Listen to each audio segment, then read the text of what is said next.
పౌడర్స్తో మీ ముందుకు వచ్చేసాను. ఈరోజు చాలా అంటే చాలా కారం తక్కువగా పౌడర్ అడిగారండి. ఇదిగోండి వేయించేసాను.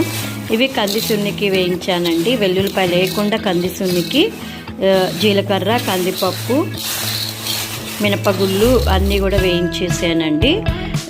తర్వాత వాటికి సరిపడ ఉప్పు, కారం బాగా తక్కువ అడిగారు కదండి, అందుకని కారం బాగా తక్కువ కాబట్టి కాసిన ఎండు మిరపకాయలు ఎక్కువ కూడా తీసుకోలేదు. కాసిన ఎండు మిరపకాయలు వేయించుకొని పెట్టుకున్నాను.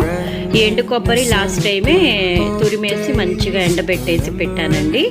సో ఎండు కొబ్బరి అంటే కొబ్బరి పొడి చేసుకోవాలి కదా, ఎండు కొబ్బరి. నువ్వులు కూడా వేయించేసి చల్లారి పెట్టుకున్నానండి. చూస్తున్నారు కదా నువ్వులు. ఇంక ఇక్కడ వచ్చేసి మన కొబ్బరి పొడిలోకి కావాల్సినవండి. కొబ్బరి పొడిలోకి కావాల్సినవి ఇక్కడ పెట్టుకున్నాను. ధనియాలు ఇవన్నీ కూడా పెట్టుకున్నానండి. ఇప్పుడు ఇవాళ అయితే ఈ 3 పౌడర్సే చేస్తున్నాను. సో మనం మిక్సీ అయితే చేసేసుకుందాం. రెడీ అయిన తర్వాత మీకు అవుట్పుట్ ఎలా ఉందనేది చూపించేస్తాను. కందిసుని చేసేసామండి. కందిసుని అయిపోయింది. ఇది వచ్చేసి కొబ్బరి పొడి, ఇదన్నా నువ్వుల పొడి అండి. నువ్వుల పొడి కూడా చేసేసాము. కారం తక్కువ అడిగారు, సో ఇది కూడా చేసేసాము. మీకు వాటర్ మీద కావాలి అంటే మీకు ఎలా నచ్చితే అలా కారం తక్కువ ఎక్కువ ఎలా అయినా కూడా మేము చేసి పంపిస్తాము. మీరు ఇంటికి వచ్చి కూడా తీసుకోవచ్చు. డిస్క్రిప్షన్లో నా నెంబర్ ఉంటుంది.